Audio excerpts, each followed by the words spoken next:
Hello and welcome, everybody. Welcome. I'm just going to make sure this is working. Yes.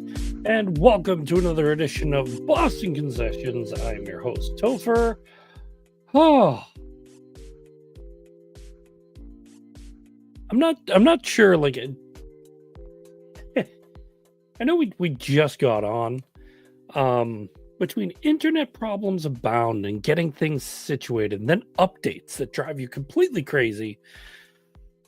Welcome in.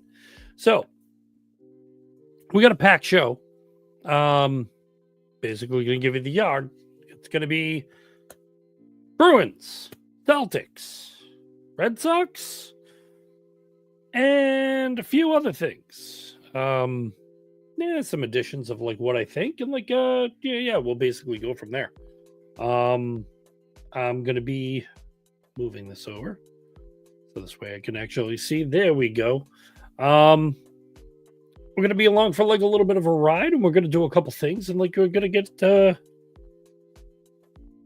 some fun stuff going. Why? Because everybody likes fun stuff. I like fun stuff. You like fun stuff. Everybody likes fun stuff. So here we go. First off, welcome to Boston Concessions. Again, my name is Topher.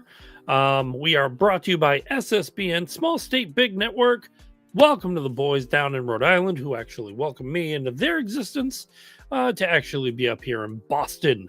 Yes! Give them a shout out every time, and I'm still going to shout them out to the fact that they haven't been here. Watching you. And to anybody tuning in, hopefully you're enjoying it. I am on YouTube.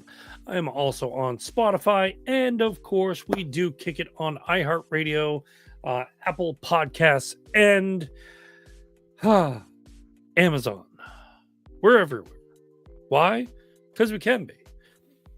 So, a lot to cover. A lot of things going on.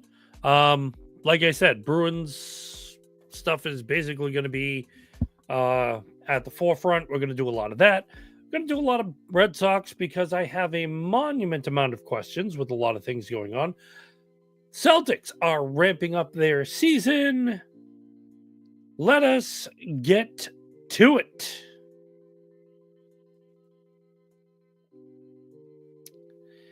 As you see, there was the Bruins choice, of course. Someone drew the sad straw. All right. Bruins finish up their season. Holy crap. The question of all questions, does anybody really even want to have a conversation about this? Well, we're going to have to anyway. To lighten it up, on the 15th, because we went live that Sunday into Monday, Bruins basically had absolute monumental of destruction. They went right into it. 5 goals let up.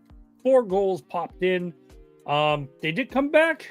It was good. It was great. It was wonderful. However, it just wasn't enough. So there's a lot of things that have basically come upon, as I'm going to learn how to talk,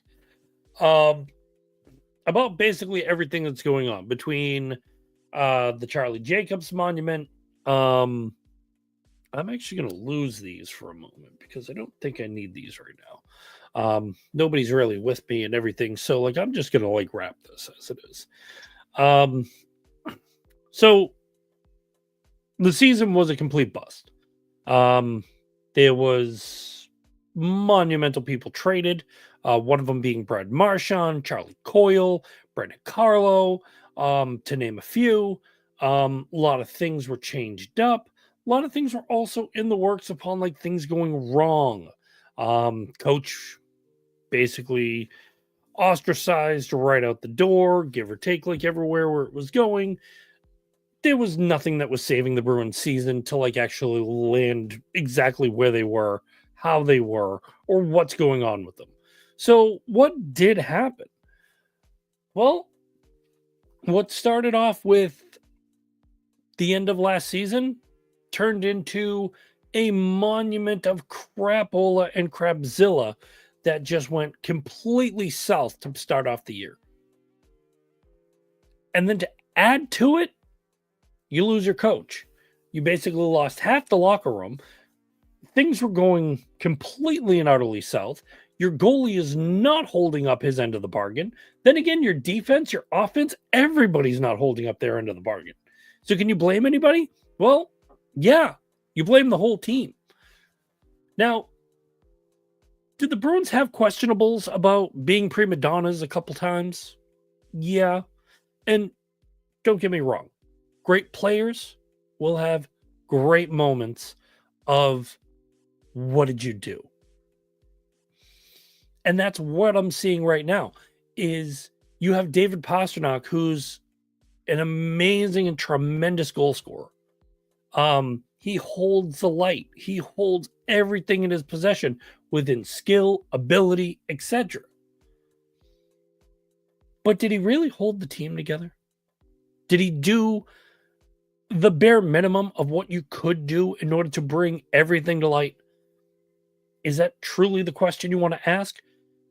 Did the defense just kind of lay a golden egg? Not so much as a golden one, but a big brown turd of an egg?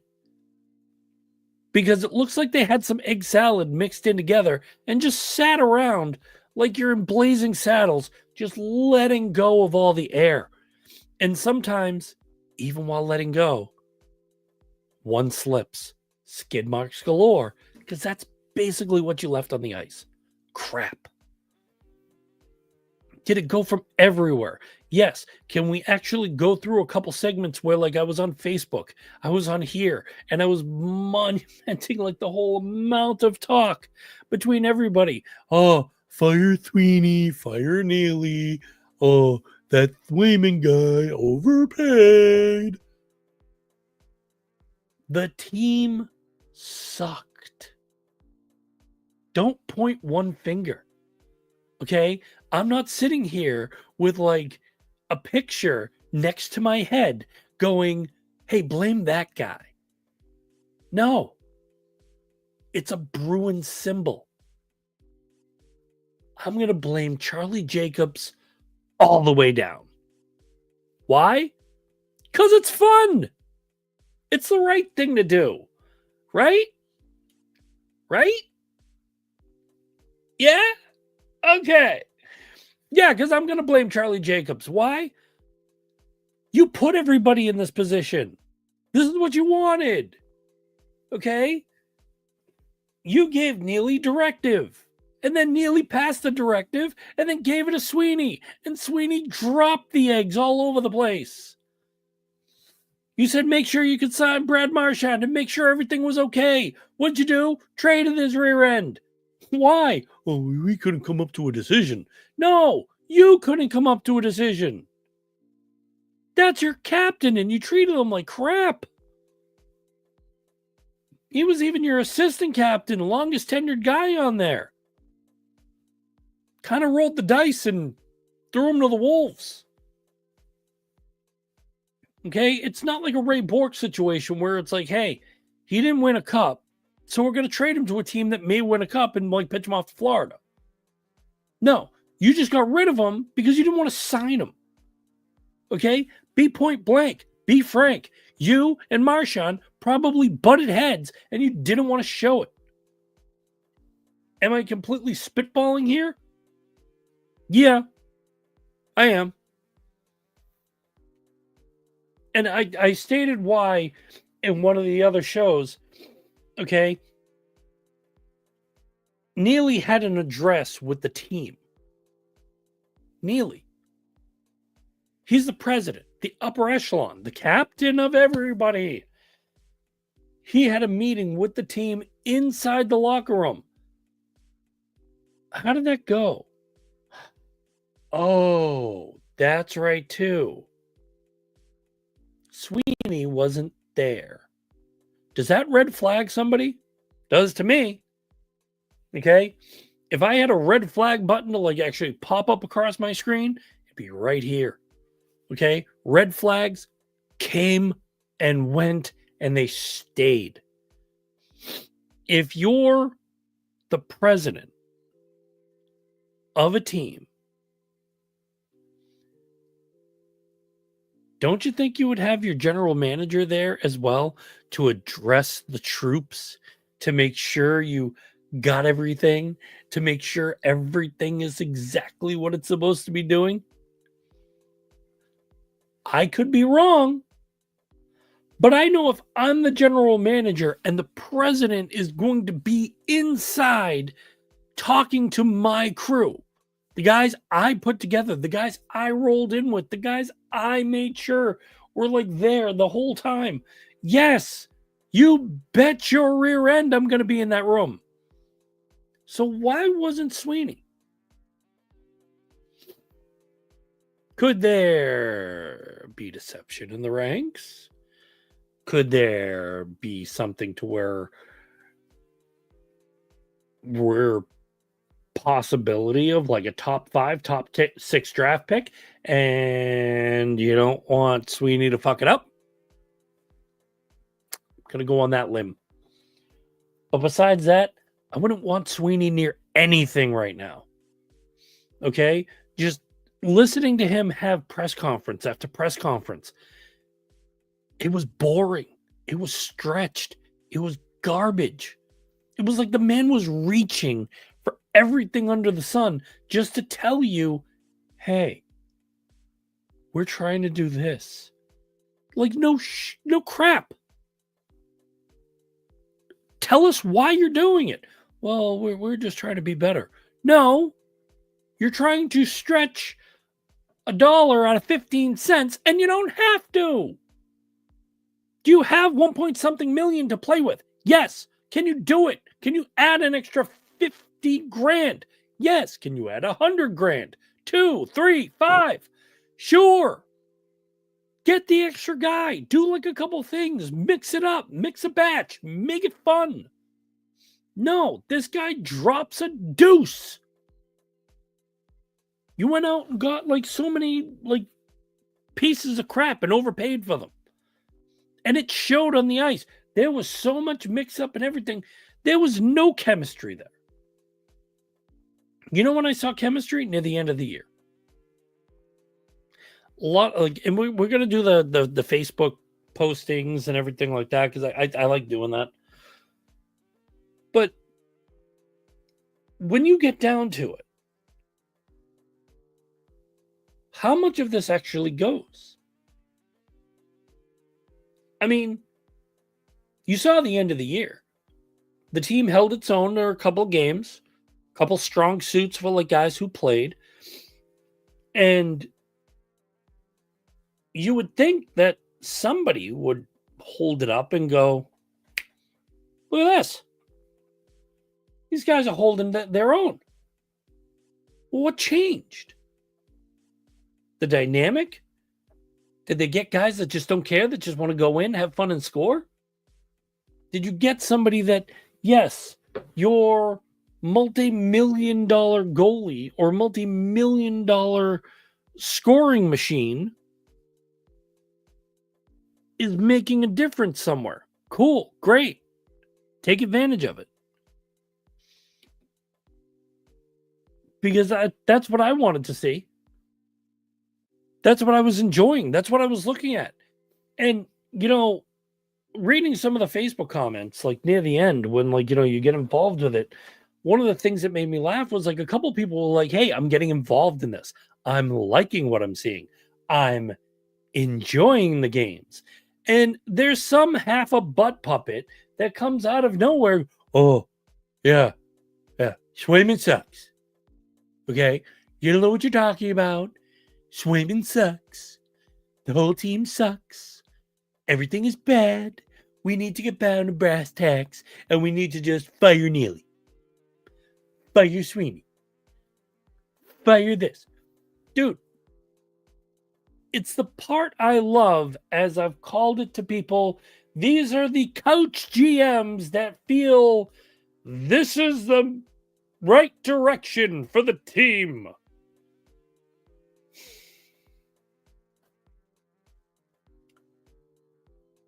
Just watch the game. Shut up and just watch the game.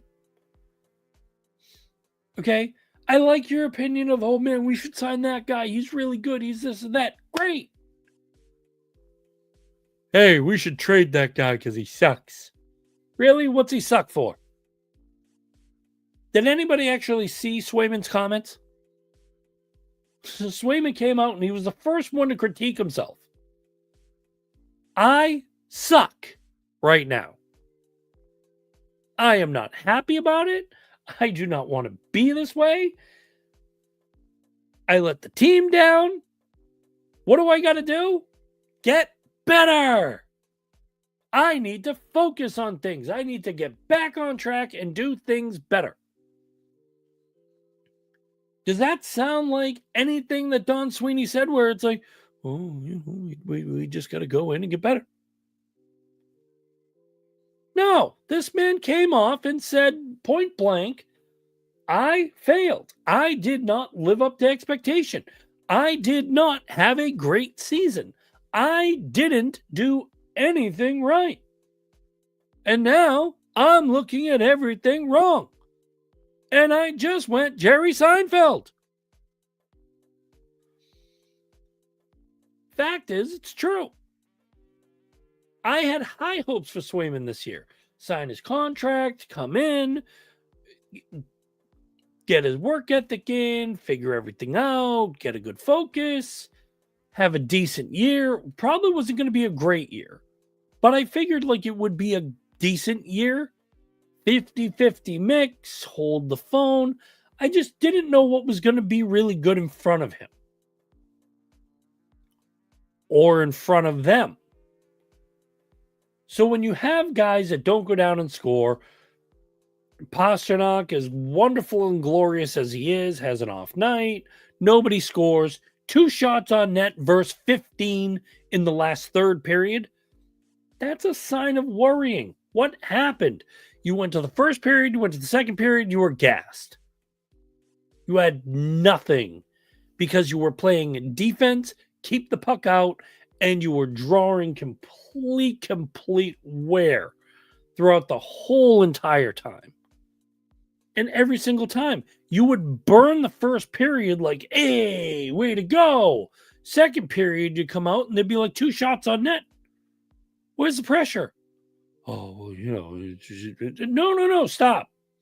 Where's the pressure? You train your body, you build your body, you get your body up in order to handle this. You should be able to go out there, do what you need to do, get everything done, get back on the ice, focus and flow. You just had a whole 10 minutes to... and this is how you come out?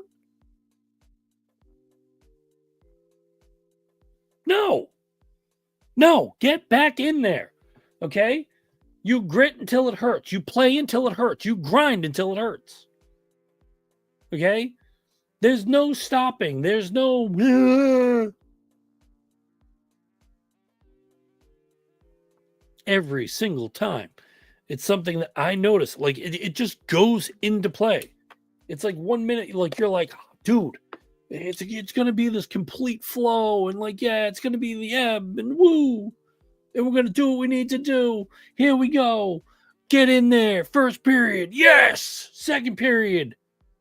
Huh? Third period.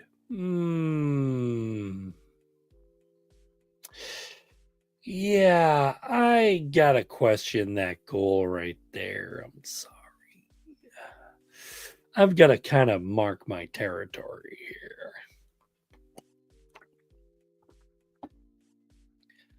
It's like either which way. You either, like, there were sometimes even they got into the game 2 shots on net in the first period and like there was nothing. Second and third period, they came out strong, but then it was like your first period, you kind of bombed. And it's not for lack of trying, because one of the things you will see is if they don't try on offense, some of these diehard GM couch boys don't understand that when you try so hard on offense and you burn yourself out, what are you holding for defense that the goalie is trying to get a read of which way you're going, which way he's going, and it's not holding water? Next thing you know, it's Swayman and Swiss cheese, soft goals. Ugh. Swiss cheese, soft goals. You know what makes soft goals? Misdirection. You know what also makes soft goals? Being at the point where you don't have to try because the defense isn't trying hard. If you've got a soft goal, there's a reason that soft goal went. Is because the goalie was either looking one other way or he was expecting his defender to do something and left him completely wide open. Okay? You don't just see a one-on-one trick and then it's like, oh, crap. Swayman stopped those all the time. But then there's moments where, yeah, you're blindsided. And, boom. Misdirections, those aren't soft. Those are crazy. I had somebody look at a goal that was deflected off someone's stick. Oh, yeah, that was a soft goal. What was soft about it, dude? Well, he didn't even try. Dude, he went down to block it and it flipped upward. What are you supposed to do in that? Get in the net and prove to me that you can do that. If you're going to call that a soft goal, if you're going to bitch, moan, and groan, get in the net and show me you can do it. This is the part that gets me pissed off about Bruins fans. If you can't do it, don't sit there and state, oh, well, this guy's got to get these soft goals. Dude, everybody I've said this before, everybody in the damn league lets off a soft goal or two. It's not something easy. It's not something magical. It happens. Okay? Goalie out of position. It's going to be a soft goal. Get over it. Why is the goalie out of position? What did the defense do? What was the offense not doing? Why was the puck in the zone for 5.5 minutes? Oh, well, yeah. Tell me we were on a penalty when we weren't on a penalty. We made a power play. Or penalty kill. Whichever you want to call it. Tell me we were on a penalty kill without telling me we weren't on a penalty kill, because we weren't. 5 minutes back and forth in zone, and you had so much pressure on you, the guys were gassed. And then all of a sudden, bing, bing. Why? Oh. But Swayman came out and he took the full blunt of it. Basically said, it's my fault. What the hell am I supposed to say? You know? And you know what I sat there reading early, one day, while this is going on? I'm sitting here first off, I'm watching the conference. I'm watching everything as it goes. And you won't believe this, but somebody sits there and goes, yeah, the guy sucks. Trade him for a bag of pucks. Trade Swayman for a bag of pucks.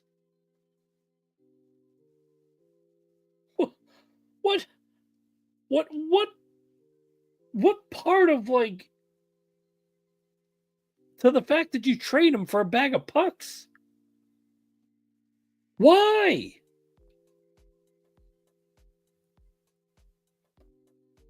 Why would you even?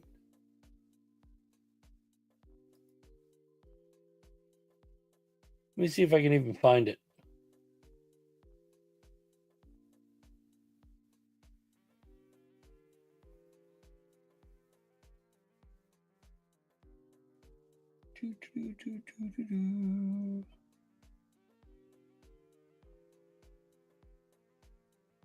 Okay, that's Zadorov.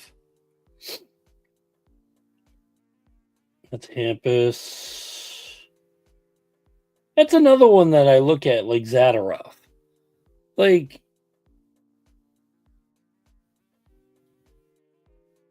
understand, what you're looking at and what you want to do.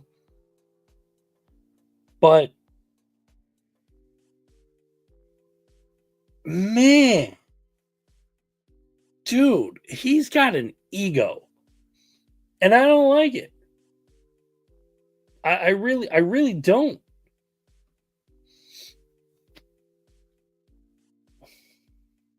I'm not even seeing it here. I got the Zadorov thing. I got McAvoy.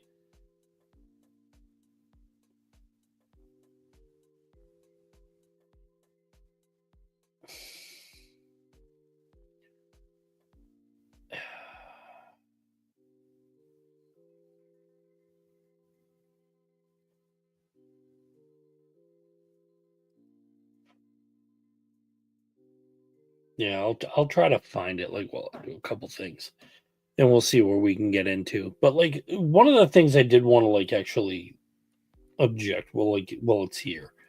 And I'll pull up the comments because, like, I want to go. Um,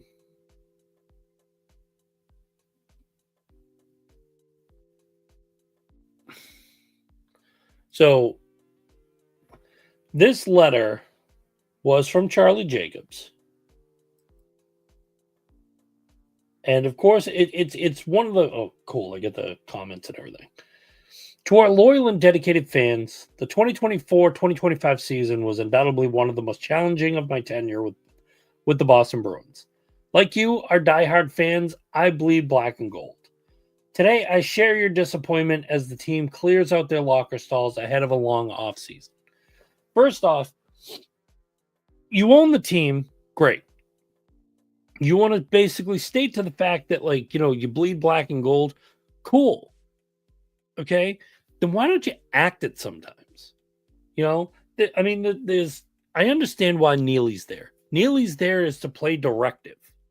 Okay? Neely plays directive between Jacobs, and he plays directive with the general manager. So if Jacobs wants something done, Neely like implements it, and then it goes down the pipeline from there. Understanding? Yeah. Easy to do? But the one thing is, I will say Charlie Jacobs sometimes is a very well-spoken person. But he's also kind of a dick. And just some of the stuff that, like, you see from him is okay.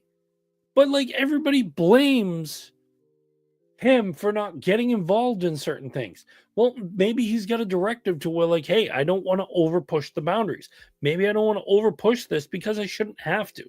Maybe it's Neely that actually made the decision or said, hey, we can push this narrative or this narrative, but you're going to have negative feedback. And he says, go ahead.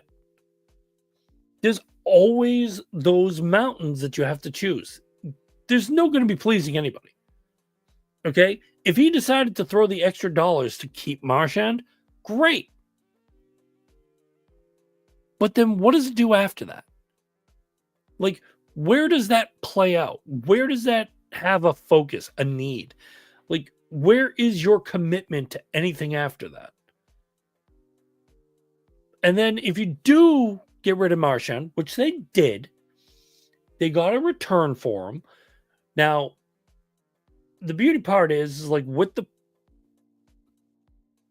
draft pick that they have, if he goes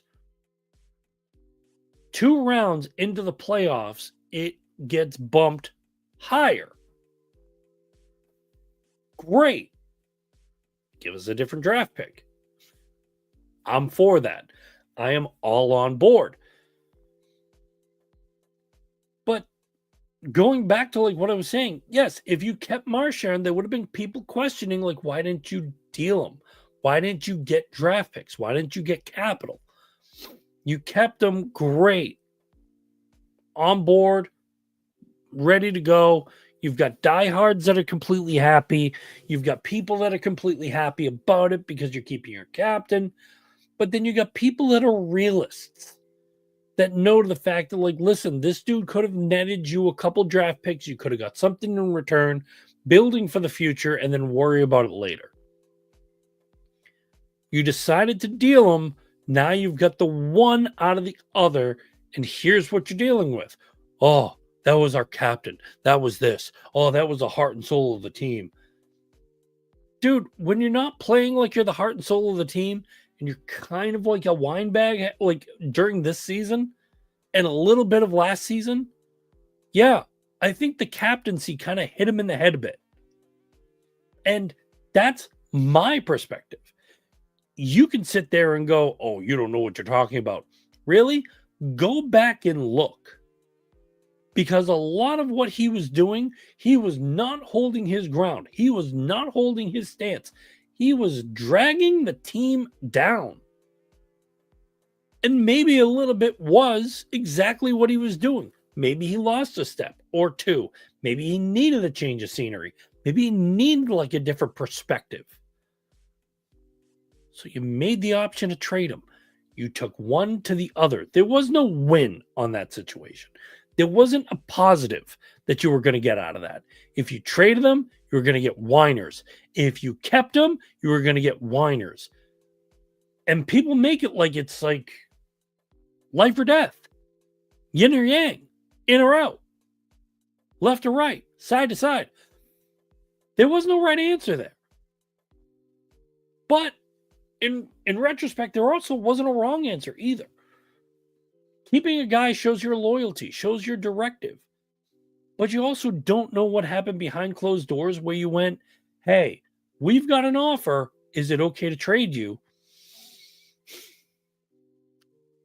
I would have wanted to stay, but yeah. If that happened, great. It probably didn't. But you keep your heart open to the fact that like maybe it did. But of course you never know because you're never in the room. But there are people that will sit on their couch, sit on their beds, sit on their phones, and sit there and go, well, you know, Marchand didn't really want to leave. You were in the room? You were there?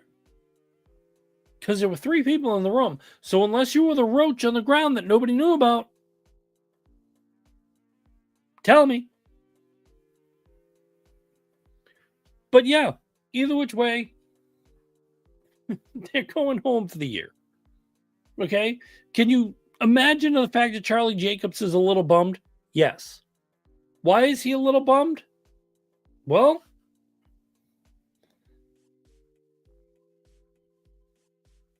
I can tell you flat out why.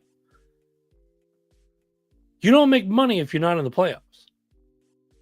So that extra revenue that he would get during the first round, second round, that's gone out the door. See you later. You know, the Celtics are getting that. The Bruins aren't, but the Celtics are. You know, they're about to get like first round. We'll talk about that later. We have certainly enjoyed some exciting moments this past year. A centennial game and a 100th anniversary celebration for the history books. We ultimately fell far short of expectations. Yet your passion never faltered. You showed up and you believed till the final horn. We can't thank you enough for your support. Simply put, you're the greatest fans in hockey. To anybody who's literally saying, show Jacobs how to like actually stick it by, oh, let's not get our season tickets next year. Let's do this. You can give them up. There's somebody that will take them. No matter what. You can try to boycott the team because Charlie Jacobs owns it. You can boycott the team because you think to the fact that like they're going to suck. The problem is some people just want to go to a game. Some people don't look at it like it's like an all extensive livelihood of betting, crapola, and like, oh, this is how the world's going to go. So yeah, we need to like step up and ramp up and like, you know, this is what we need to make our magic happen with. No, that doesn't happen in these certain ways. You know what does happen? People that just want to watch a game. I'm one of those guys. I love watching a different team come in. I like watching certain teams when they come in, bringing their stars, bringing out like the whole heat to play the Bruins. And I get to sit there and watch it because I don't get to see the Blackhawks, the Rangers, the Devils. I don't sit there and go to like all these games. Why? Because I'm not there. I'm in Boston. So sometimes when you get like the New Jersey Devils that come into town, they're okay. But there could be somebody I want to see on the team. I would have loved to go to an Ottawa game. Linus Ullmark. Can they beat him? But can you see the steps? Can you see everything that shows? This is what I'm talking about. These are things where like somebody just can't sit there and, dude, have a beer or 2 or 3, some nachos, throw back some chicken fingers, or like grab some peanuts, sit there and watch hockey. All you got to do is sit there and watch hockey. Nope. I got to tell you about this. I got to tell you about that. I got to be me. Congratulations. You just made me completely bored. I'm still watching the game, even though you suck. Because yes, win or lose, it's a hockey game. It's an experience. Not everybody gets to go to a hockey game. And you're sitting there bloating about like 15,000 things. Of course, when you go to a game, everything's going to be expensive. Do you think when the Boston Garden, the original Boston Garden, first opened and someone said 10 cents for peanuts? What the fuck? Yeah, those guys existed. 5 cents for a candy bar. Yes, get pissed. This is the alternate example that, yes, these people have still existed over time. But no matter what, it's a game. Enjoy it. Yes, no matter what, inflation and everything else has driven ticket prices up. Yes, the heat of the team has drawn ticket prices up. Why? Because even though you don't go, because you don't want to spend $100 a ticket, somebody will. That's the part that people don't get. You can sit there all you want and say, let's boycott, let's do this. Somebody will still do it. And you're just, I don't care who you are. The point of it is, somebody's still going to do it. And you're going to sit there thinking you're making a monument of a difference. And there's not anything that's going to be that monument of a difference. Charlie Jacobs and company and family are still going to own the damn team until they decide to do what the Celtics did and sell the thing. And I don't see that happening. They do what they do. They're happy with what they do. There's nothing different. Get over it. Over the past decade, hockey operations, on-ice talent, hard work, and commitment brought Bruins hockey to a level of success we're proud of. But we are not satisfied. Our goal of winning another Stanley Cup remains unchanged. Yeah, gotta work on that. It's clear that we have a lot of work to do, and that work is already underway. Wait a minute. The work is already underway.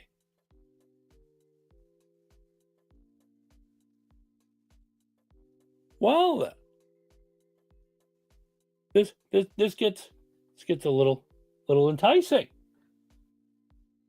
Work on the way. Things are happening. Despite how difficult it has been to say goodbye to some of the most beloved Bruins this season, these decisions were rooted in the best interests of the future of our franchise. Goes back to the question of, did you really want to trade Marchand? No. Was it the necessity that he pulled the trigger and did it? Yes. All of you wine bags, shh. That's the point you're missing.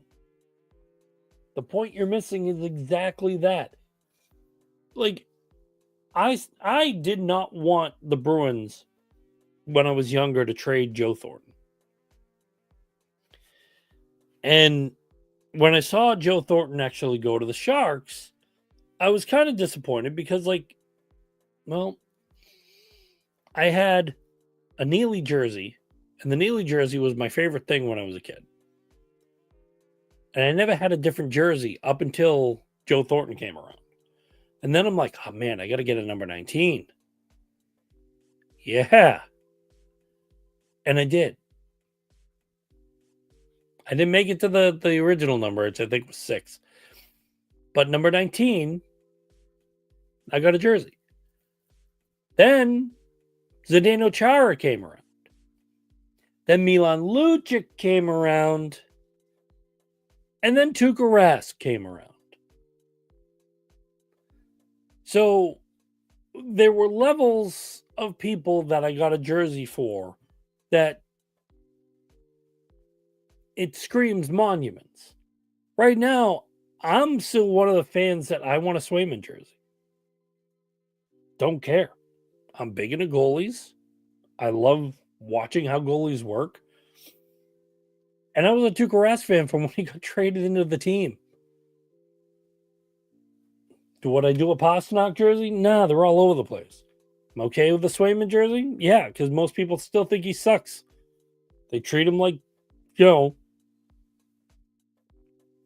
Tuukka Rask was. Get paid a lot, treated the same way. Together with our hockey operations leaders, we are actively preparing for the NFL draft and anticipate a top-tier selection with more draft capital in hand than we have had in recent years. We are also eager to bolster our roster through free agency and open the door to some of our young prospects to take the next step in their development. There's only one way forward from here. Expectations and accountability are higher than ever. I'm incredibly proud to be a Bostonian. Take even greater pride of being a Boston Bruin. Together with leadership, we are embarking on an ambitious journey to restore glory to this great franchise. Thank you for your unwavering support, Charlie Jacobs.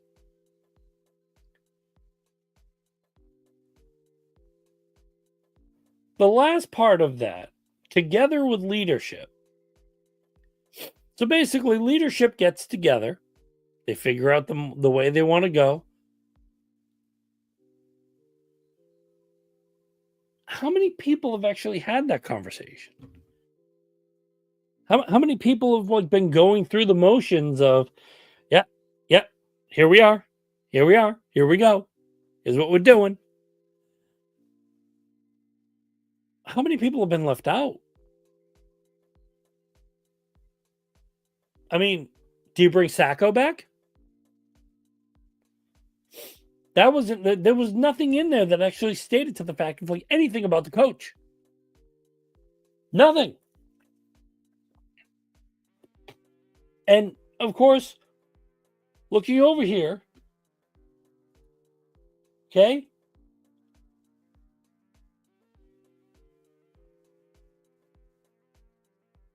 fire Sweeney. He's blamed everything on 2 very successful coaches. Time for him to shoulder that blame.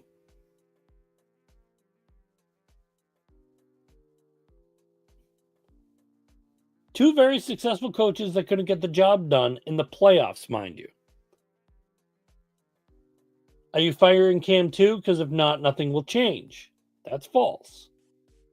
I think Neely should stay for one more season with a mandate to get us in the playoffs, or he's done.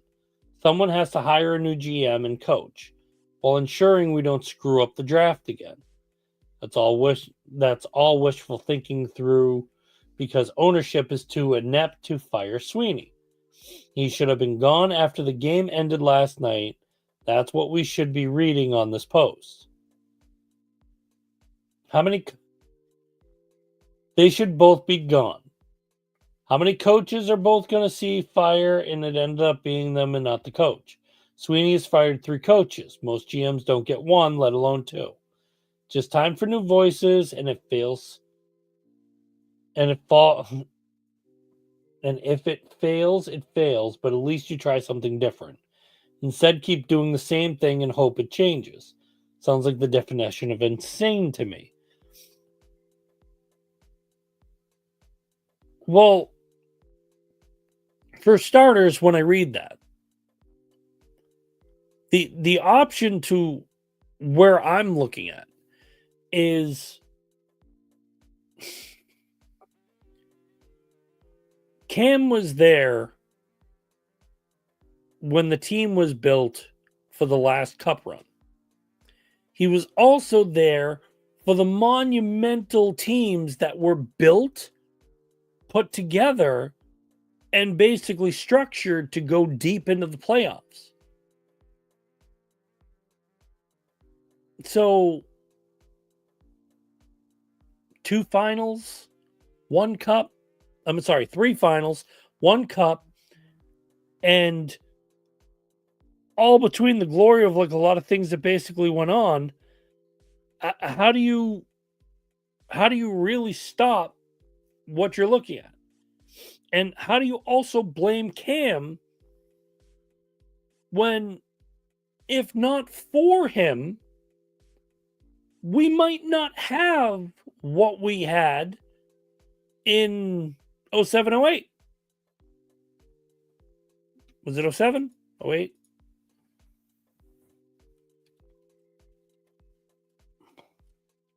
$2011. Sorry. Close enough.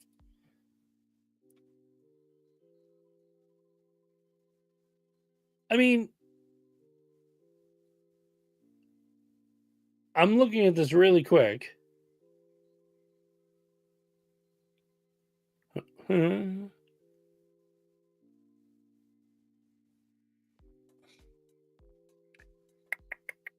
So, when you look at everything they had Claude Julien.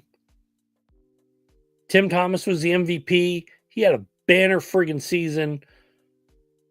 Blew everything out of the water for and the Canucks, they have 3 Hall of Famers. Both the Sedin brothers and Roberto Luongo. Hello? You don't get any different than that.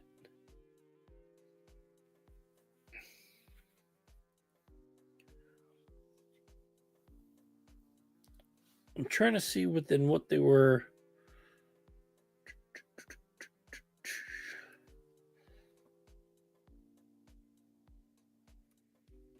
I was trying to see if they had anything for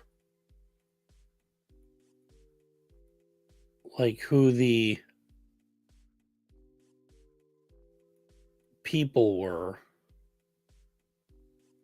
Team rosters.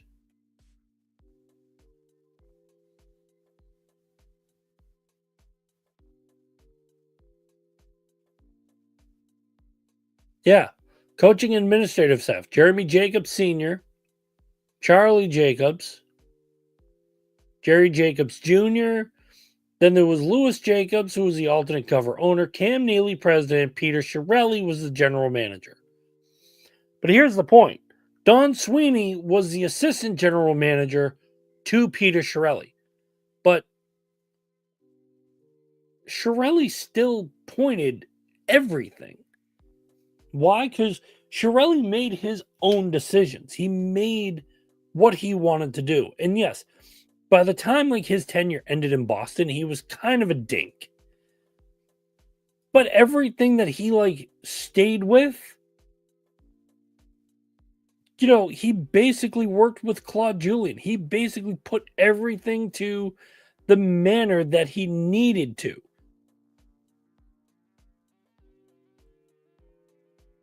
And looking at this, yeah, there was an abundance of, options. Still carries the way to go. But Chiarelli and Sweeney are 2 different GMs. 2 different GMs, two different ways to do things. Sweeney kind of has his own method in his own way, which is fine. But breaking it down, Shirelli is better. The only difference that Sweeney has is just the manner of like how the younger guys are chosen. When you get into everything and Sweeney goes into free agency, when he's on the podium, when he's sitting there talking to you, oh my God, it hurts.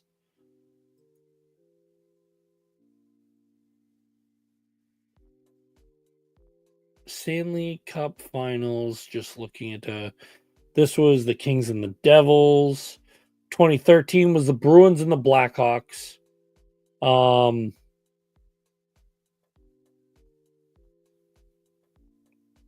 that was, if I'm looking,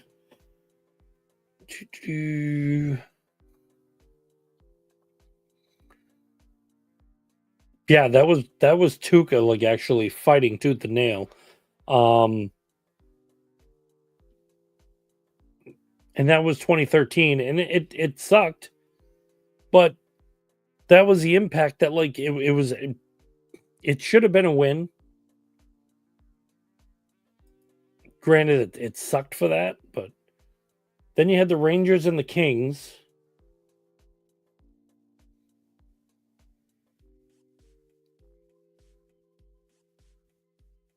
I believe the Kings won that one.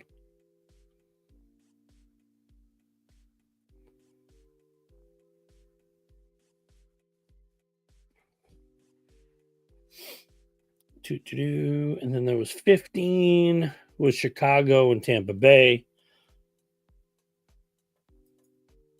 16 was San Jose, Pittsburgh, with Pittsburgh winning. 2017, Nashville and Pittsburgh. Then it was 2018, Washington winning. 2019 was St. Louis and Boston. And that one that one sticks in my head. That was Cassidy as the coach. Basically grinded the whole way. The difference, though, between Cassidy and also Claude Julien is he pulled a hell of a lot more out of Tuukka Rask as a goalie. And you saw it in his gameplay. It was a completely different version of Tuukka Rask from the 2013 to 2019. And then just for them in 2020, even though it was like a COVID year, 2020, Tuukka Rask came back and like he was one of the top tier goalies. If COVID didn't happen, he was strength and perseverance to probably dominate the remainder of the league. Just so happens COVID happened. Did you ever think Tampa Bay and Dallas would get in there? Nope. Considering everything that it was. Montreal, Tampa Bay the following year. Tampa Bay, Colorado. Florida, Vegas. Edmonton, Florida. And now we're in this year. Yeah, you're not going to see the Bruins in there. But could 2026 be the year of something completely different? Not to quote Monty Python, but it's technically possible. And I say it's possible because when you look at the things that the Bruins are doing, when you're having that discussion of, hey, how is your general manager? Does he suck? Is he good? Is he bad? Does he want to like be the benefit of everything that's going on? What is happening with your guy? I gotta look at it and be like, our general manager kind of like was stringing along. Um, he's really good with like some of the younger guys and like drafting some of them, but getting like that veteran presence, oh man, he blows. Just getting anything to like give you that oomph sucks.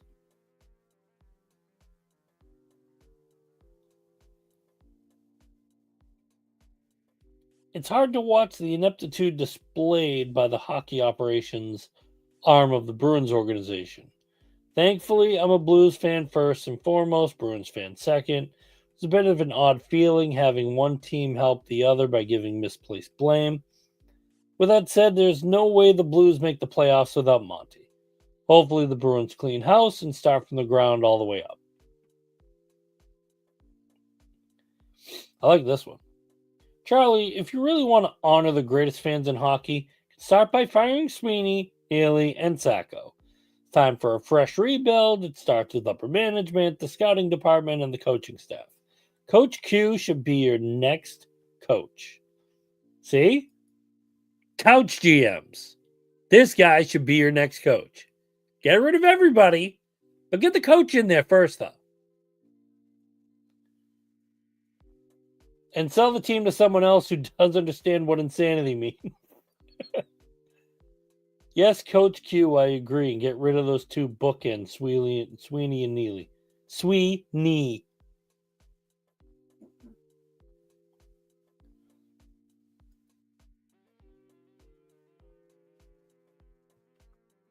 Charlie Jacobs will only find accountability once the seats in the garden aren't being filled. Like that'll ever happen. Everyone in management gets a perpetual pardon until then. Let's just pray Sweeney is gone before these draft picks become tangible. It's a blessing in disguise that they were 2 years out. Now, the point of it is that when you look at Neely, he's so focused and poised with him when he watches a game. And I'm not saying this as a Neely fan. Okay, right now I'm completely biased.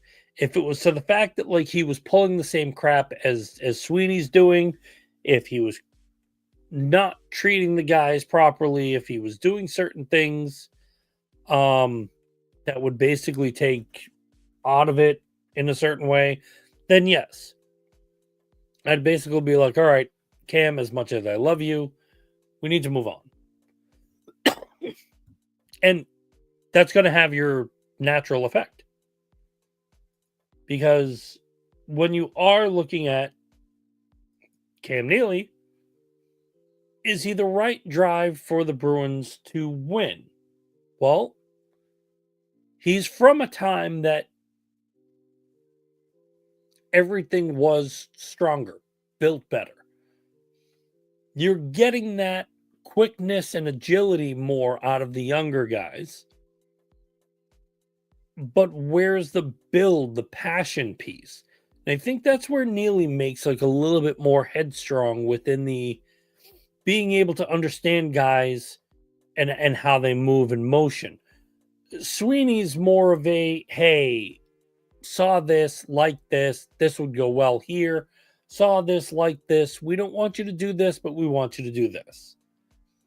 Neely just wants him to play. And he wants him to play hard. He wants him to play tough. I think Sweeney is that soft point that you really got to get rid of. Besides the fact that he looks like a bag of fluff. I'm not one to talk. I am a big bag of fluff. But yes, you do have to get rid of the fluff. You have to get that kind of you've got to find that rhythm of toughness. You've got to find the rhythm of everything that you want to experience. And I think Neely needs to get somebody that's going to be a hard and tough GM that's going to work with his motives. It's going to work with what he wants for the team. I think Sweeney's just kind of like taking that off ride. So I think that's basically like what's got to go.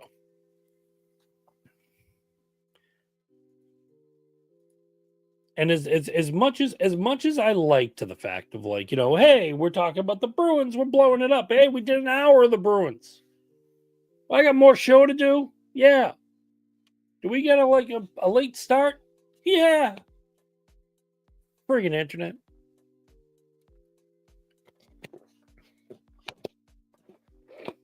Oh.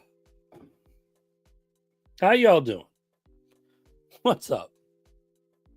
Hi, cat. My cat is just sitting on her little thing. She looks away. She hates when I do these podcasts because she'll look at me, be like, who the frig are you talking to? Like, you're just sitting there talking to like the stick. Well, I'm not taking like an effort to like someone who chases their own ass. She does chase her tail. It's adorable. Speaking of chasing the tail. Hey, it's the NBA playoffs. Playoffs? Playoffs? Playoffs. So by this time, I remember the fact that like one of the things we were talking about was trying to figure out how to like actually do this play-in tournament. Oh my God. So we did figure it out.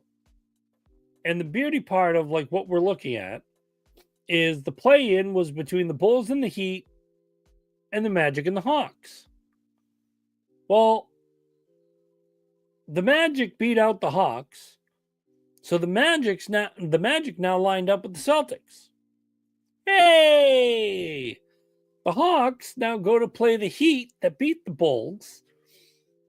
I feel like that guy that's like, hey, we need to beat this guy in order to do this. And then we're looking, and then he's up in the 5th place. And it's like, huh? But hey, wait, how did you get up there? Well, we did this, we did that. We moved this guy around, we made this here, and like, hey, did you follow it?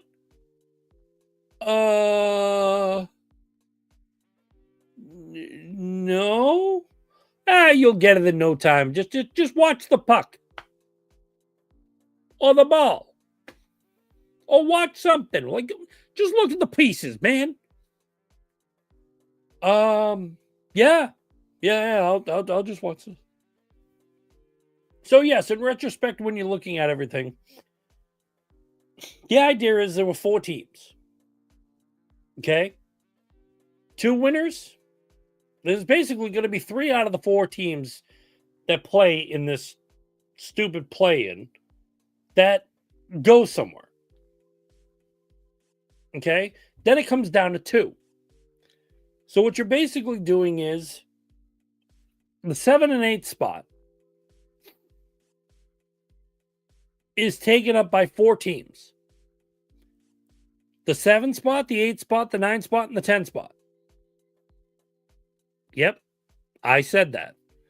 The 7th and 8th spot are taken up by the 7th, 8th, 9th, and 10th.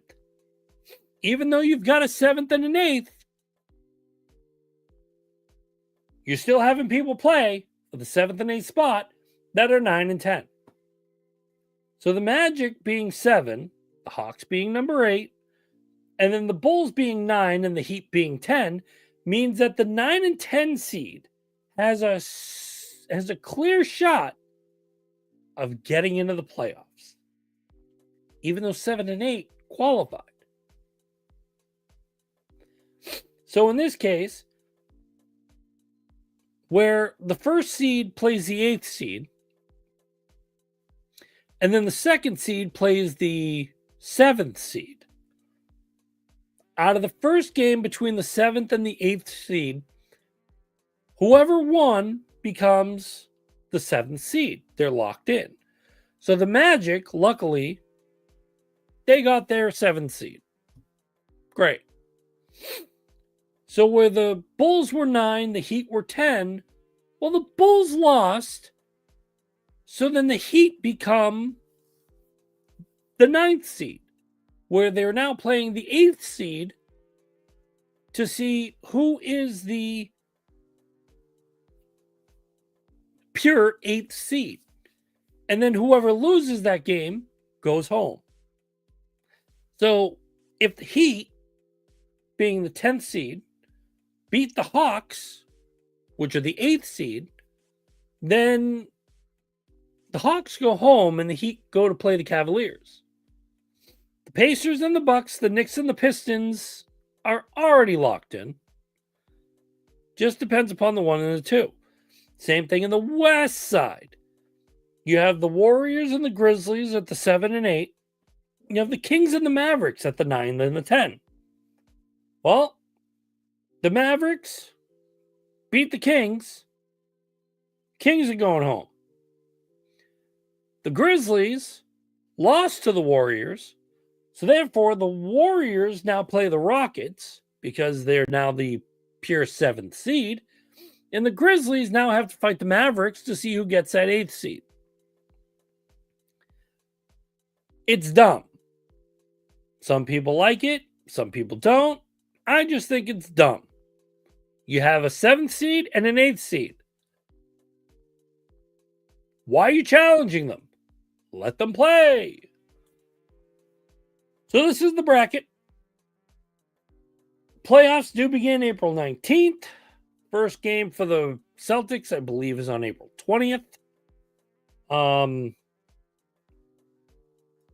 If I'm not mistaken. Yep. So it'll be Sunday night. During one of the other things we're doing, Wrestlemania, as that is 19 and 20. So you'll have Wrestlemania, you'll have the pure NBA playoffs that start, because that tournament with the Mavericks, the Grizzlies, the Heat, and the Hawks, both of those teams should be able to be chosen. Let me see if that play in tournament. So the next game, the Heat and the Hawks are tonight at 7, and then the Grizzlies and the Mavericks are at 9:30. Wonderful. So with that, Heat did beat the Bulls 109-90. Mavericks beat the Kings 120-106. Warriors beat the Grizzlies 121-116. Very close game. Magic blew out the Hawks 120-95. As much as I say this, when it comes down to the play-in tournament,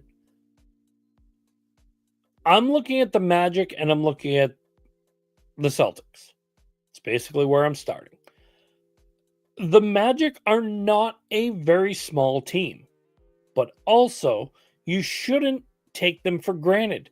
They're a very grindable team. They're a young team. They're a building team.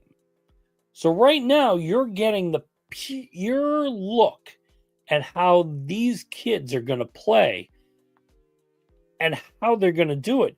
So they're going up against, well, a very, very hot Celtics team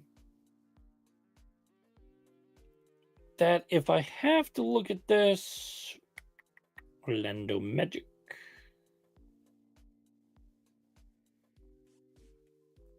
So game 1 is at 3:30. Okay, so it's not going to overmix anything.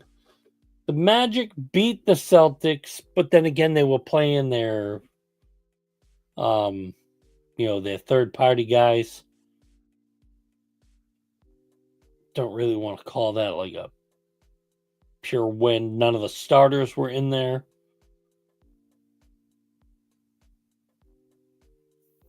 So Celtics beat them back in January, 121-94.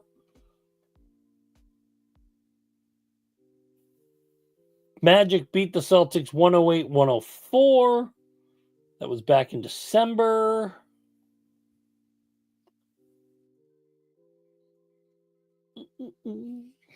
Trying to see if they play it again. Big year. Yeah. So that it looks like there was only two games between them for that year.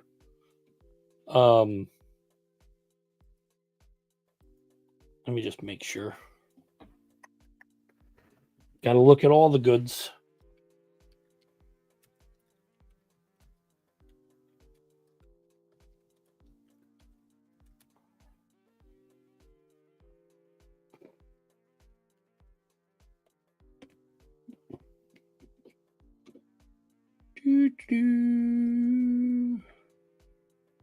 Nope, just shows that. Celtics versus Magic this season.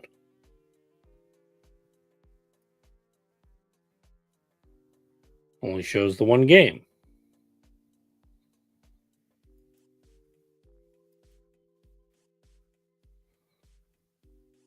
Yep. So it looks like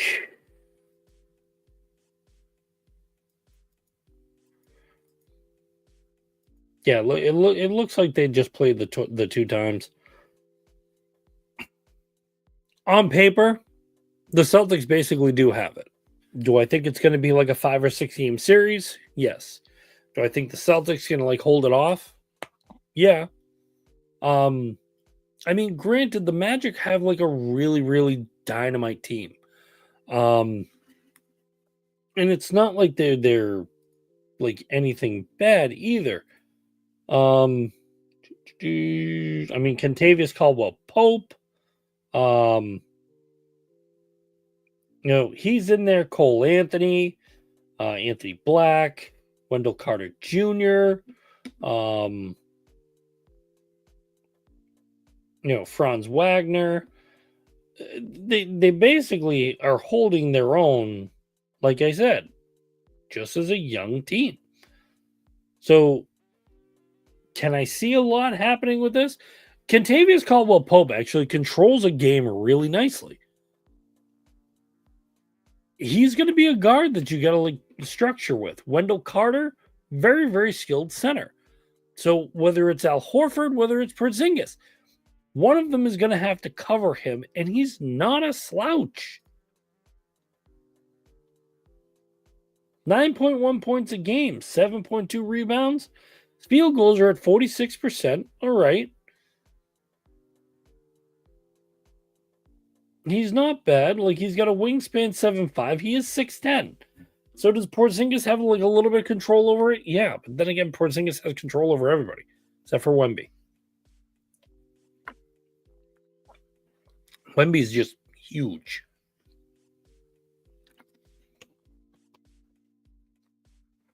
So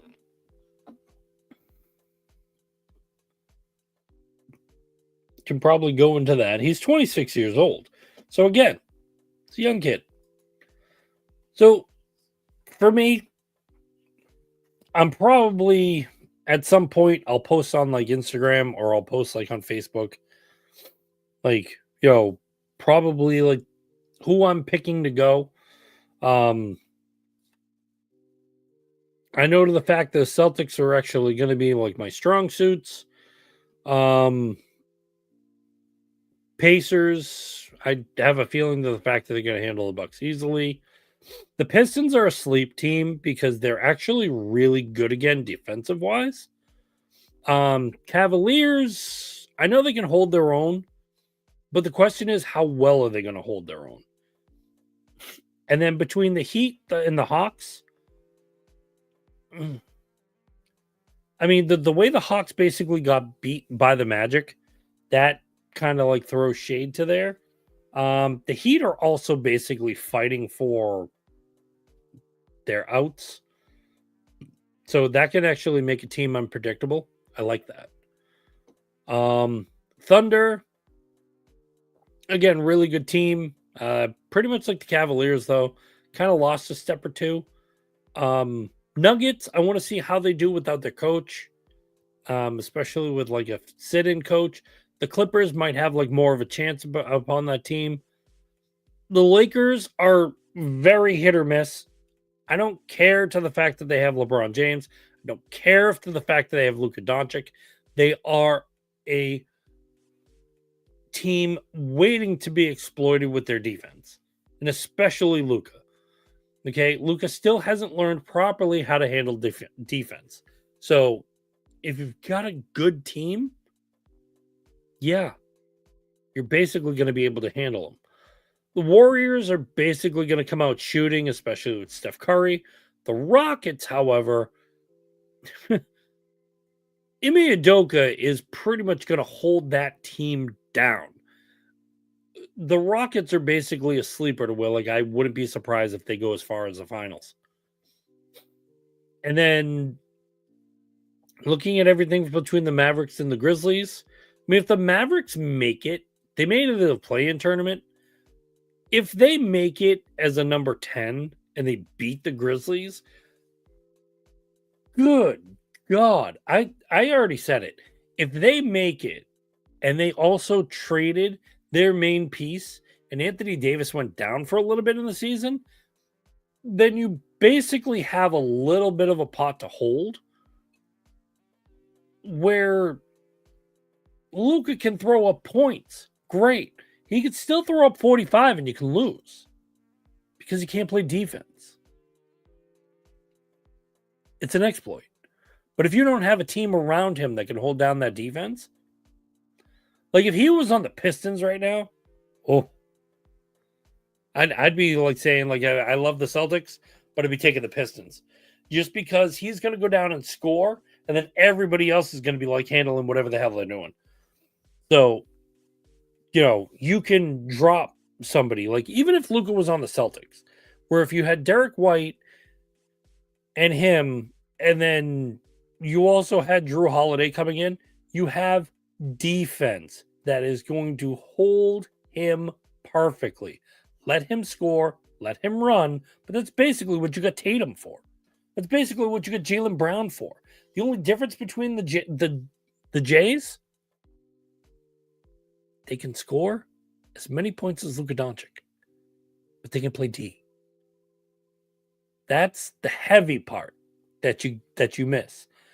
And right now, if it had to go between Tatum and LeBron, I'm taking Tatum. Tatum's been playing his heart out for the past 2-3 years. He's been playing harder than LeBron James. I don't care if, you guys got the LeBron love. Okay? Don't care. Okay? Bottom line, I'll say it, and I'll state it because we're talking NBA. Don't care if anybody stops following me from here on in. Michael Jordan is the GOAT. He's better than LeBron. LeBron can still throw up as much crap as he wants to.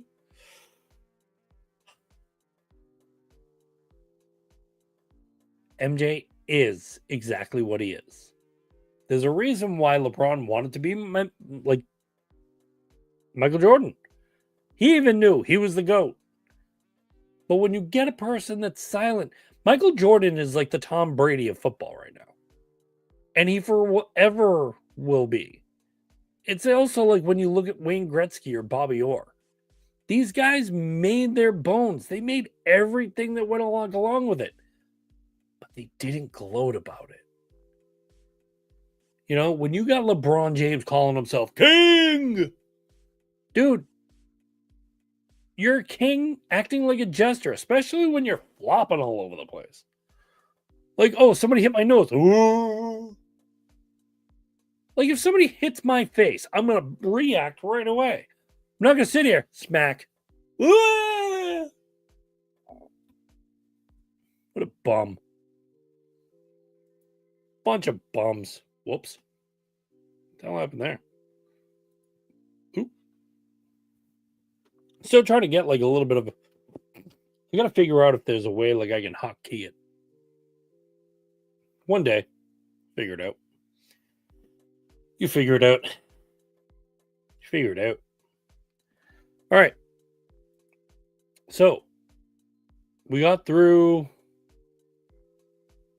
some of the tough parts. not really where I want it to be. I'm going to touch up on like this next part really quick.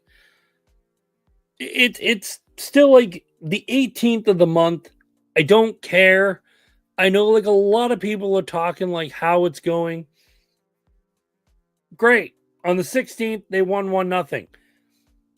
Here's a stat that I really, really hate. They are number 1 in errors. Yep. And I will sit here for a moment. This is your long, dramatic pause. Ready?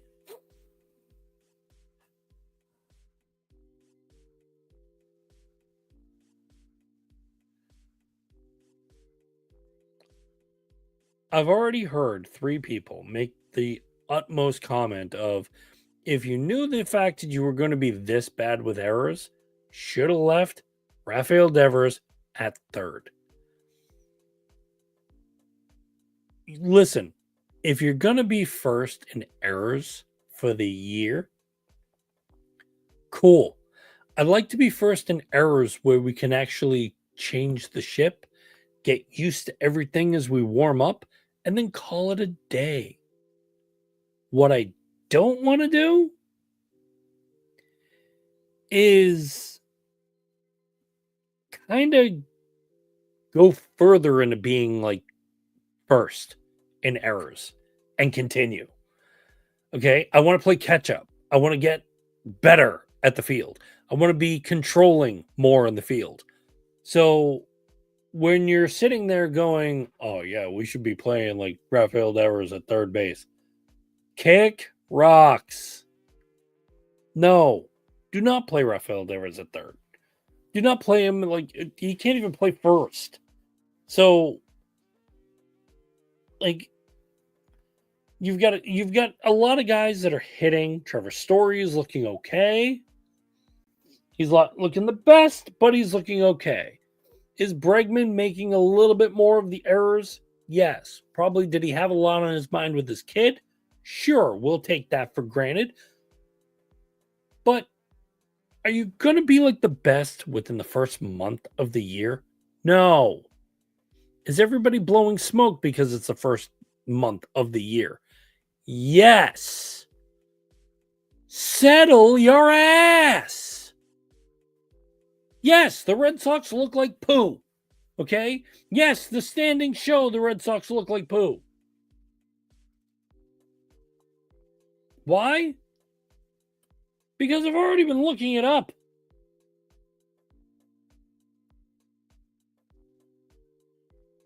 The Red Sox, if I'm looking at the schedule, or even if I'm looking at standings, that's what I want to look at. Standings. Yay. Looking at the standings,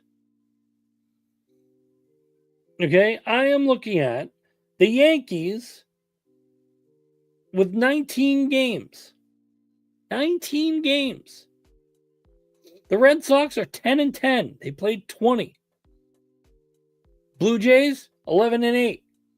19. Baltimore, 10-8. They played 18.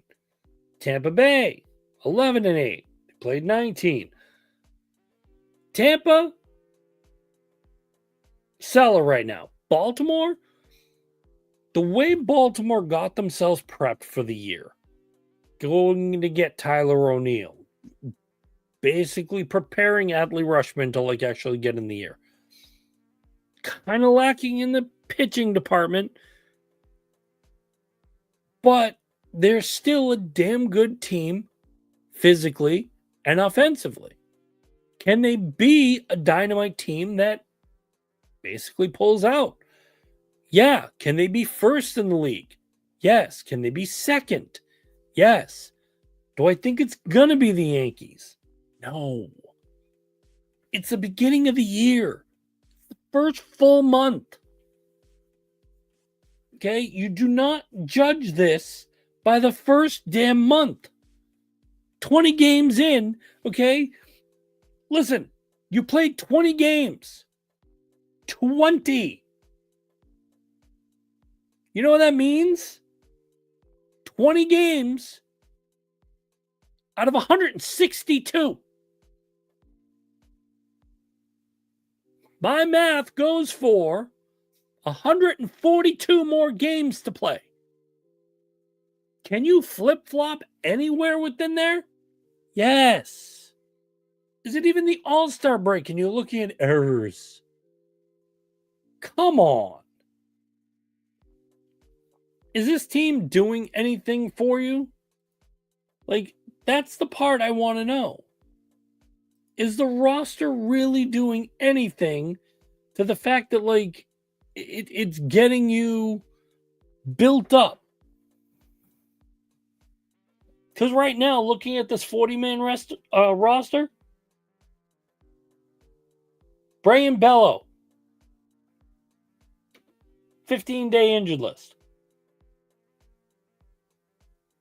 Cutter Crawford, same thing.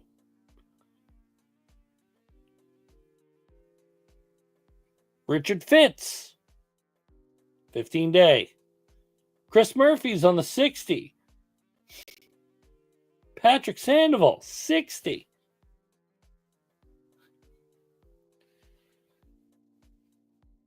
These are pitchers on the 40-man. Okay? Connor Wong's on the 10-day. And then what did they do? They went out and signed Yasmani Grandal in order to back them up. But they got Carlos Navarez and Blake Sabol up there. Okay, cool. Bregman, I believe he was on like a leave because of his and I think they got Nick Sorgard up there now. Yoshida, 10-day.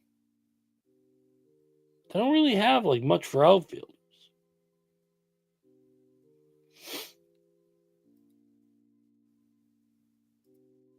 But look at it, like what you're dealing. A lot of like people are like still sitting there. Oh, Roman Anthony needs to come up. Really? Why? Because he's blowing up the minors?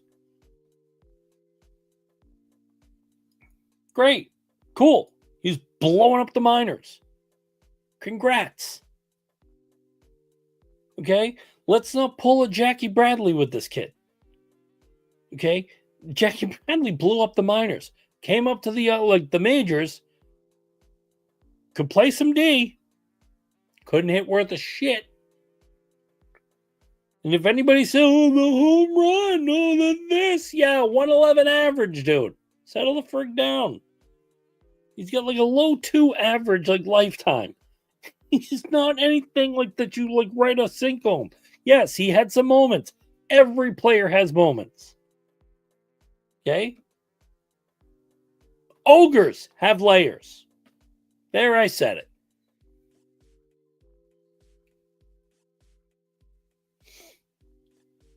Me and Newcomb went out there, 4.2 innings. He's got a 3.63 ERA. Whitlock got the hold. Slayton got the save. So basically, everybody held down. There were 5 hits total. Not bad. Little actually went 6 innings for Tampa. 1 earned run. 5 Ks. Newcomb had 4. There was 13 total for Boston. Home run came off from Hamilton in the 3rd inning. Devers got 1 hit. Duran got 1 hit.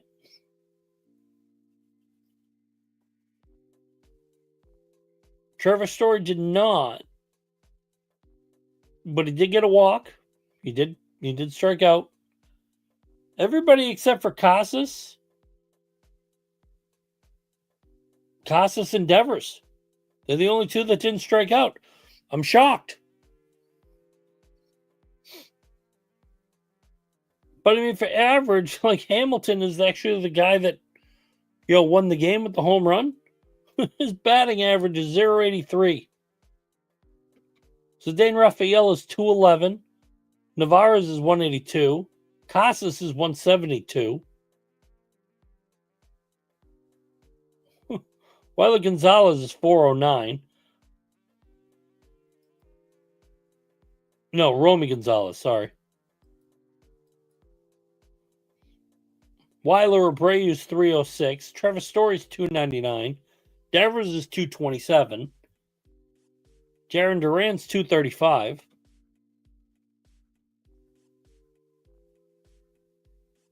I mean, they're definitely getting themselves back up there.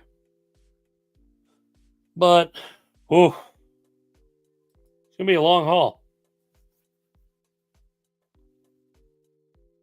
Very, very long haul. But after this weekend, probably next Wednesday. Next Wednesday being the 30th, we're going to be live. We're going to be on YouTube. And one of the things we're going to be talking about is the Red Sox. First full month, everything in between. It's basically going to be a Sox show. Okay? So mark your calendars, get yourself ready, because if you're a Sox fan, we ain't got the Bruins unless they're firing 1, 2, 5, 9er everybody. But when it comes down to it, we're going to be going over the Red Sox. And I want to see who's been the worst. Right now, Hamilton's showing it by the offense he's doing. Okay? How you started the year, how everything's coming up to now. Where the benefit of like the pitchers, the players, everybody's like actually going. We're going to get a little bit more in depth with that. Okay? That's at least for next week.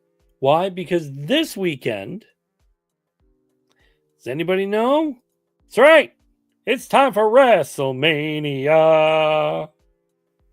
Oh, I didn't go the segue into like just me and then like, leading it into WrestleMania. But WrestleMania is looking like it is getting into the event itself.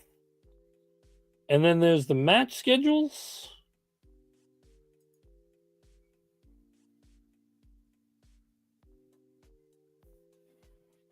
So some of this might actually be on the side. And we know night one, for anybody who's the fan. Okay. You got the triple threat match. Roman versus CM Punk versus Seth Rollins. With Seth Rollins having the Advocate Paul Heyman in his corner. You got the World Heavyweight Championship. Gunther versus Jey Uso. That's an exciting match I want to see. The Women's Championship. Tiffany Stratton versus Charlotte Flair. And granted, somebody brought this up. And I can understand this because I'm actually looking at the match itself. Charlotte Flair came back during the Royal Rumble. I don't even think she's wrestled the match yet. She's done a lot of talk. She's basically gotten a spray tan. She got some work done. You can tell that. The mole is gone. She's not the same presence that she was when she was in NXT. She's not the same carry person that she used to be when she first came up here with the horsewomen of the WWE. She just doesn't have that panache. And that's, again, my personal opinion. I am not a Charlotte Flair fan. Probably never will be a Charlotte Flair fan. I am completely okay with not being a Charlotte Flair fan. Am I also a Tiffany Stratton fan, though? No. Basically, Tiffany Stratton is a Sabrina Carpenter of the WWE. Blonde, boatload of makeup, those little outfits. I'm not into it. Somebody look at me and be like, dude, you're a man. You're not going to be into that? I'm not into it. You give me Rhea Ripley, I'm staring all day. Okay?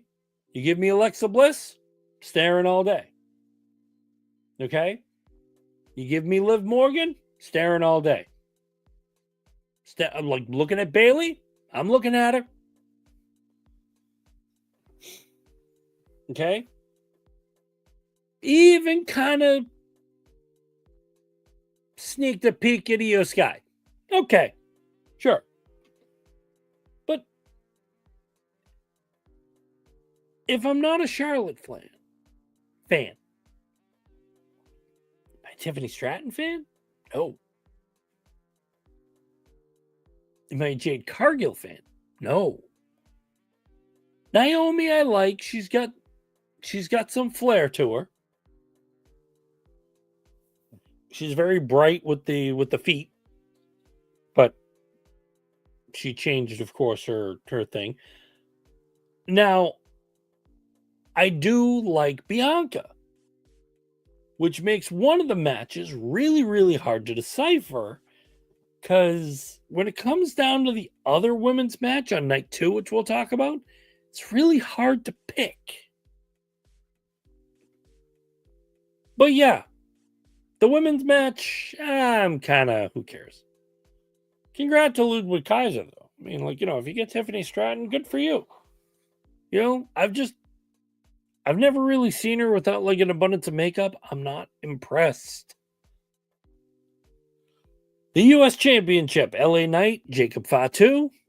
Kind of like the match. It's kind of cool.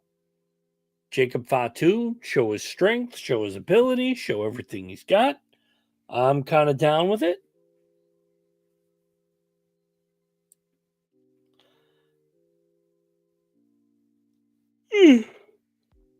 Tag Team Championship, War Raiders versus the New Day.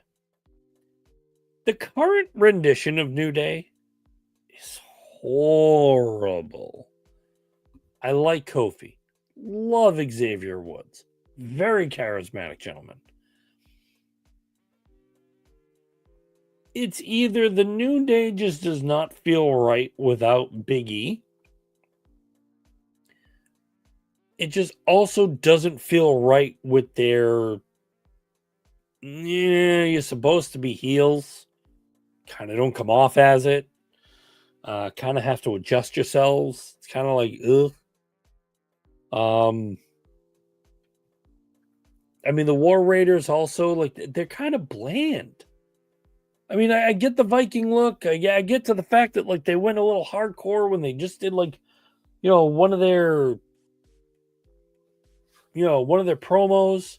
They were really good with it. They kind of look like normal, like, people. It just doesn't... I don't get the movement. Like, it's supposed to be like, oh. It doesn't... No. Other matches, Rey Mysterio versus El Grande Americano. I'm going to do this without knowing to the fact, like, we're trying to find out who Grande Americano is. Hey, could be anybody. I mean, heck, I saw a thing that said it could be Mark Henry.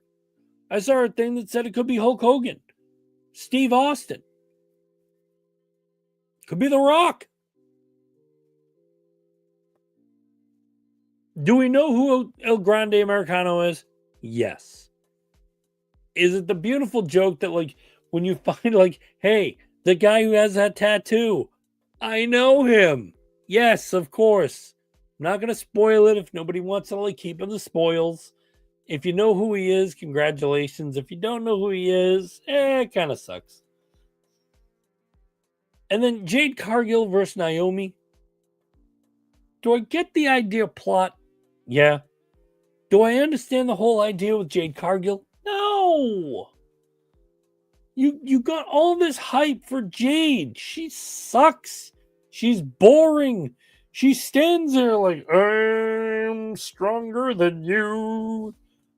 Good. Headbutt me then. Show me what kind of, like, wall you do. Bored I am. Sleeper match.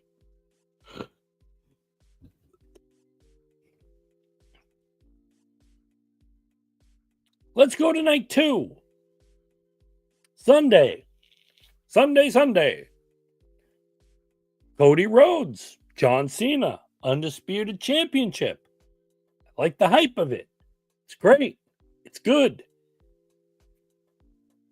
John Cena, heel. John Cena's a bad guy. Can anybody else get excited? There's somebody that listens to this on Spotify and they're like, who the hell is John Cena? Well, if you watch movies and you don't know who John Cena is, I don't know what to tell you. If you do watch movies and you don't know who John Cena is, I still don't know what to tell you. If you live in Massachusetts and you don't know who John Cena is, I don't know what to tell you. Just saying. On the plus side, I can also understand if you don't know who he is, because you probably haven't seen him. But here's the Women's World Championship. Io Sky being the champ. Rhea Ripley, challenger. Bianca Belair, challenger. The fact that Io is holding this belt kind of weirds me out. When she did the championship before, she didn't really carry it too well. It was kind of boring, kind of fluff. Didn't really make a hype. So now you've got Bianca, you've got Rhea, you've got Io. So you're either putting it back on Bianca to where you're going to make her stronger and then have Jade do something with it, or you're going to have Naomi do something with it. And either that or you're going to put it back on Rhea to do what? Or you're going to have Io keep it out of randomness and see where she goes, how she goes, where she gets there. Again, all boring. Now the Intercontinental Championship. This is where it gets good. Because you've got Dominic Mysterio, Penta, Finn Balor, Braun Breaker, the champion. Can this match get any better? Well, if Finn and Dominic go one-on-one and start fighting each other, then it got better. If Dom comes in with this win, that's even better. If Penta wins, dude, it's a lot of hype for a guy that hasn't been here. I understand he made his bones in other places, but come on. But then again, if Finn wins, I'm okay. If Braun retains, I'm still okay. Probably going to be entertained with this match, more so than the Tiffany Charlotte match. Then you got the tag team champions, which may bore me a little bit.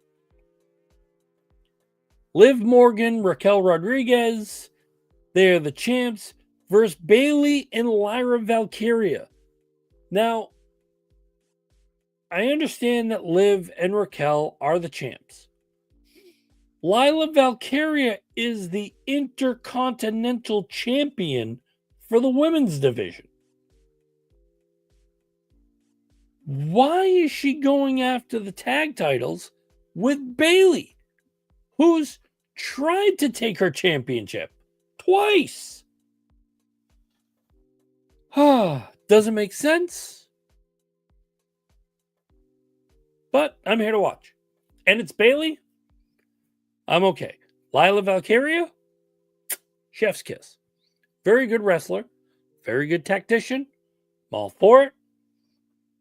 On the other side, Liv Morgan, Raquel Rodriguez. Ooh. What else we got? Small things. Damian Priest versus Drew McIntyre. I know people say Drew's great.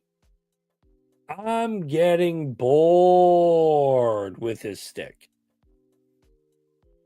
I got screwed. Good for you. Have a life. People get screwed all the time. Sometimes it's not with who they want to be screwed from. Sometimes it's not even what they want. They get screwed. It's life. Deal with it.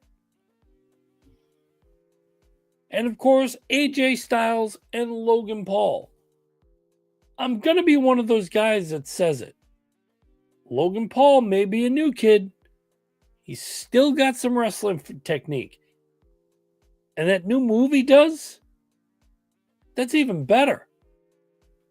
Woo. Sold.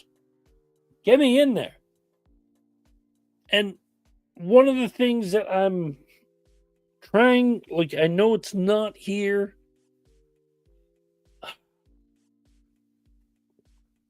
One of the things that they're saying is probably going to be is Randy Orton is probably going to have a match. And it's curious as to who his opponent is. Because it's, what I'm hearing is the rumor mill. The hot sheets.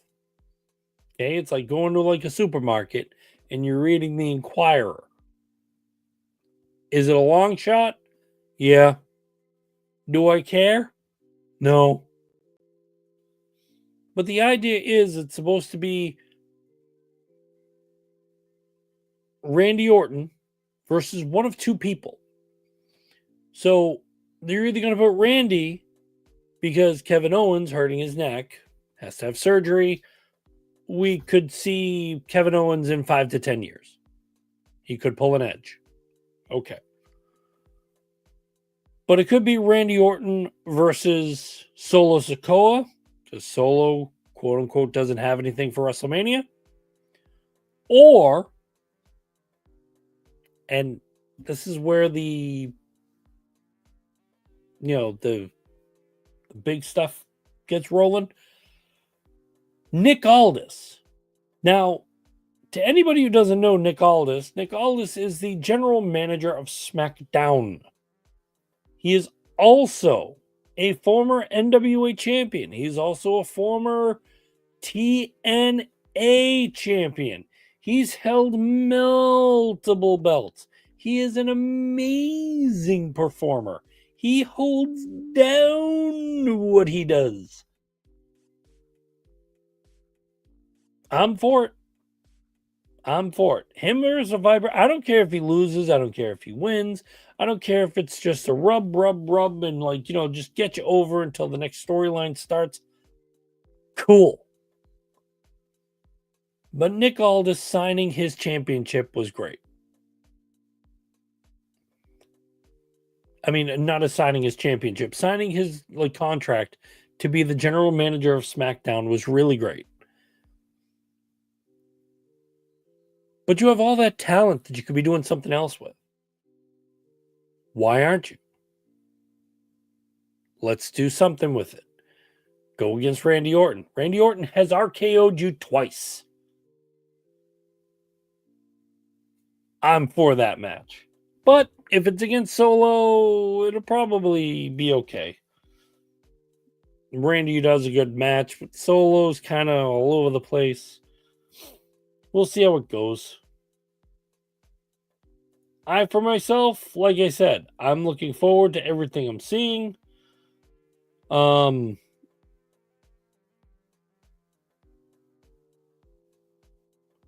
CBS Sports confirmed matches for WrestleMania 41.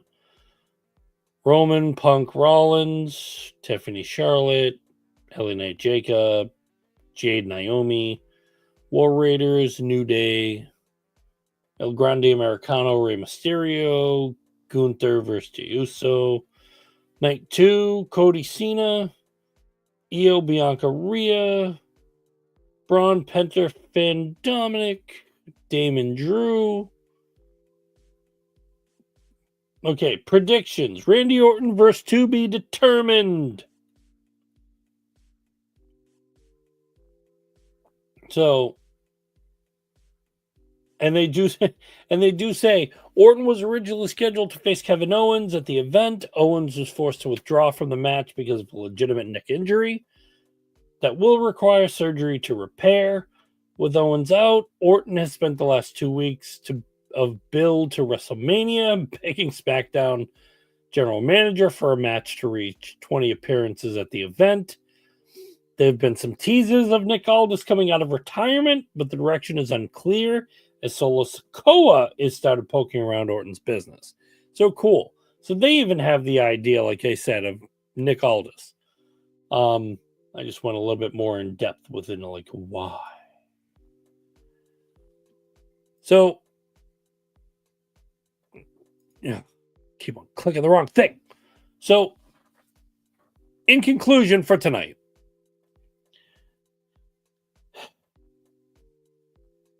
the Bruins have a lot of work to do. Okay, the Celtics are going to go to work and try to get to banner 19. Looking forward to it. That's all she wrote.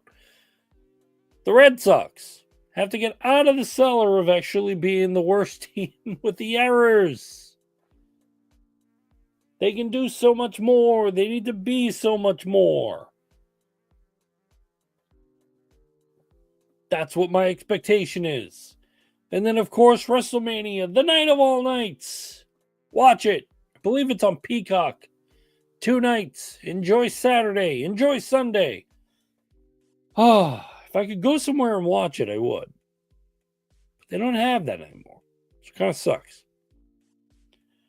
And of course, above all else, with everything going on, will be right up front as it is. And please watch the Instagram, watch the Twitter, watch everything else. Because the time point where somebody is fired from Boston, you'll see it on my page. And I will be right there to be, they're gone. I'm doing the dance. I'm doing the shuffle. Because if it's Don Sweeney,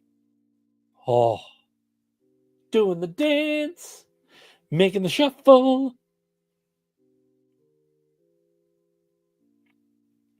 So our next show, well, I get like lined up for that, is the Wrestlemania Spectacular. Yes, Sunday, right after, about 10 to 15 minutes, maybe 20, right after WrestleMania, we're going to log in and we're going to have a joyous time of talking about the WrestleMania event, what we thought was great. If you don't want spoilers because you're willing to like watch it later, don't listen to the show because we're going to be talking a lot about like what happened in the event. Okay, that's for night. Well, that's for after night 2. Once we finish up and everything with that, if there's anything that goes big with sports, I'll cover it probably within like the time or two. I may even do an alternate show Monday night just to get it in there, just to make it clear for what it is, and basically say, hey, we did our WrestleMania breakdown. It was great. We had some guests. We had some stories. Now, hey, it's Monday. Let's talk about our sports. I'm not against that at all. But we'll see how the night turns. Who knows? We could be sitting there going, WrestleMania sucked. I don't want to talk about it. Hey, look, sports news. But no, we will go over like a good amount. And of course, it will be the WrestleMania Spectacular after WrestleMania 41. So we've got everything under the sun. I've got to put the cans back on because, of course, they are starting to die. Because I want to make sure we get the music right. All right. So, thanks everybody for like actually tuning in on YouTube and also for tuning in on Spotify, iHeartRadio, and Apple Podcasts, and of course, the one and only Amazon Podcasts as well. This has been Boston Concessions. I'm your host, Topher. I want to thank you for joining this SSBN Brought to You podcast. We're a small state, big network. The boys down there in Rhode Island are fantastic. Go listen to their podcasts as well. Small State Takes. They actually talk like good amount of Red Sox and everything in between. And we love them to death. So we will see you for WrestleMania weekend, Sunday, right after night 2. Hopefully, good God, it does not go on to 12:30, 1 o'clock, because woof, that's going to be a long time. To everybody, good night or good morning.